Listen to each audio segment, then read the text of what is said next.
வணக்கம் நண்பர்களே, முக்கியமான டாப்பிக்கை இந்த பதிவில் பார்க்க போகிறோம். முதல் டாப்பிக்கு ட்விட்டர் க்ரோக் இருக்குது பார்த்தீங்களா, அது சம்மந்தப்பட்ட பஞ்சாயத்து தான் பெரிய பேசுபொருளாக மாறி இருக்கு. ட்விட்டர் க்ரோக்குக்கு சென்ட்ரல் கவர்மெண்ட்டு நோட்டீஸ் அனுப்பி 3 நாட்களுக்குள்ளே ஆக்ஷன் எடுக்கணும் அப்படின்னு சொல்லிட்டு கேட்டிருக்காங்க.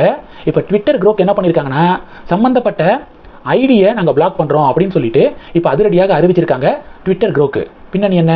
ஹே க்ரோக், ரிமூவ் திஸ், ரிமூவ் தட் அப்படின்னு சொல்லிட்டு லாஸ்ட் 1 வீக்காக பெரிய பஞ்சாயத்து ட்விட்டரில் நடந்துச்சு.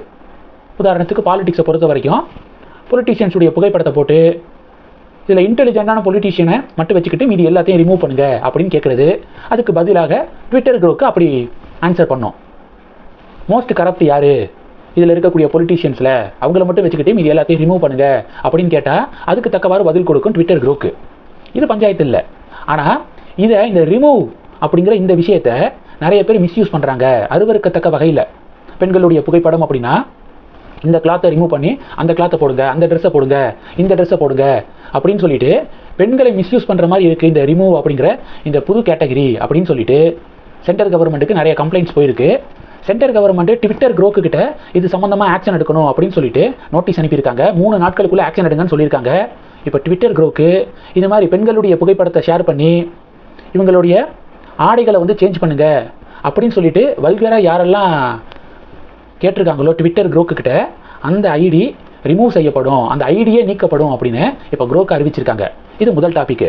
ரெண்டாவது டாப்பிக்கு, ட்ரம்ப் இப்போ புலம்பி தள்ளியிருக்காரு மனுஷன். இந்தியா தொடர்ந்து ரஷ்யாவோட வர்த்தகம் பண்ணிக்கிட்டே இருக்கு, குறிப்பாக கச்சா எண்ணெயை இறக்குமதி பண்ணிக்கிட்டே இருக்கு. மோடிக்கு தெரியும் நான் மகிழ்ச்சியாக இல்லை அப்படிங்கிறது மோடிக்கு தெரியும். என்னையை மகிழ்ச்சி ஆக்க வேண்டியது இந்தியாவுடைய கடமை, என்னை ஹாப்பி ஆக்குங்க, இல்லைன்னா இந்தியா மேலே கூடுதலாக வரி விதிப்பேன் அப்படின்னு சொல்லி ட்ரம்ப் அறிவிச்சிருக்காரு. நம்ம யாரு கூட வர்த்தகம் வச்சுக்கணும் அப்படிங்கிறத நாம் முடிவெடுக்கணும். நம்ம இறையாண்மை இருக்கக்கூடிய நாடு, இதில் அமெரிக்கா மூக்க நுழைக்க தேவையில்லை அப்படின்னு மோடி சிம்பாலிக்காக பதிலடி கொடுத்துருக்காரு. இது 2. மூணாவது டாபிக் என்ன பார்க்க போகிறோன்னா, இன்றைக்கி பாஜகவுடைய மையக்குழு கூட்டம் திருச்சியில் நடந்துச்சுல, அந்த மீட்டிங்க்கு பிறகு எஸ்பி வேலுமணி அவர்கள் அமித்ஷாவை சந்தித்தார், ஆலோசனை நடந்துச்சு. இந்த சந்திப்பில் என்டிஏல டிடிவி தினகரன் ஓபிஎஸ்ஐ சேர்க்க எடப்பாடி பழனிசாமி சம்மதம் தெரிவித்ததாக எஸ்பி வேலுமணி அமித்ஷா கிட்ட சொன்னதாக ரங்கராஜ் பாண்டேவுடைய சாணக்கியா சேனல் நியூஸ் கார்டை வெளியிட்டிருக்காங்க. என்டிஏ கூட்டணியில் டிடிவி தினகரன் ஓபிஎஸ் கண்டிப்பாக இருக்கணும் அப்படிங்கிறத அண்ணாமலை ஆரம்பத்திலிருந்தே வலியுறுத்திக்கு இருக்காரு.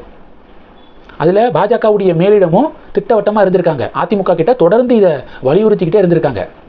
இப்போது எடப்பாடி பழனிசாமி அவர்கள் வேறு வழி இல்லாமல் சரி ஓகே டிடிவி தினகரன் ஓபிஎஸை கூட்டணியில் சேர்க்க சம்மதம் தெரிவித்ததாக எஸ்பி வேலுமணி சொல்லியிருக்காரு.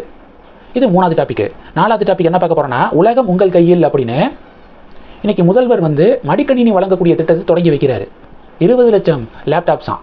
முதல் கட்டமாக 10 லட்சம் மடிக்கணினியை கல்லூரி மாணவ மாணவிகளுக்கு வழங்குறாராம் முதல்வர்.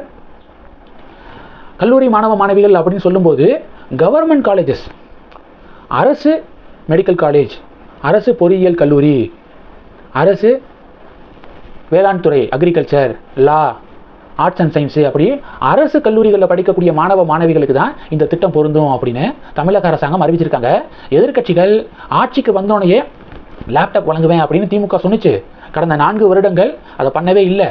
இப்போ எலெக்ஷன் வரப்போதில்ல, அதனால சரியாக நேரம் பார்த்து கல்லூரி மாணவ மாணவிகளுக்கு லேப்டாப்ஸ் அப்படின்னு சொல்லிட்டு தேர்தலுக்காக இந்த திட்டத்தை முதல்வர் தொடங்கியிருக்காரு அப்படின்னு சொல்லி எதிர்க்கட்சிகள் விமர்சனம் பண்ணுறாங்க.